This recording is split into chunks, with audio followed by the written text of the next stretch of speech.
First రోజు night biryani తిని ముగ్గు వేయడం స్టార్ట్ చేసేసరికి 9 అయింది. 9కి స్టార్ట్ చేశా ముగ్గు వేయడం. ఎలా వస్తుందో అనుకున్నా. నేనెప్పుడు నార్మల్‌గానే ముగ్గులు వేస్తుంటా. అవి చుక్కల ముగ్గులే వేస్తుంటా. కానీ న్యూ ఇయర్‌కి మాత్రం నాకు నచ్చిన ముగ్గు సెలెక్ట్ చేసుకొని వేరే వాళ్ళతో వేయించుకొని రంగులు దిద్దుకుంటూ ఉండేదాన్ని.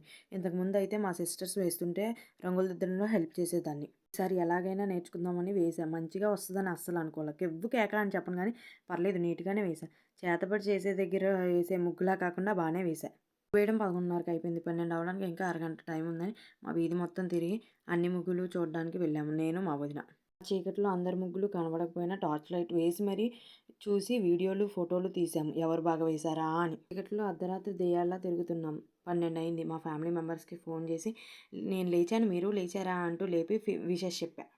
ఇయర్ సెలబ్రేషన్స్ స్టార్ట్ అయ్యాయి. ఇదే నేను వేసిన ముగ్గు. ఎలా ఉందో కామెంట్ చేసి చెప్పండి. Happy new year! Thank you for watching.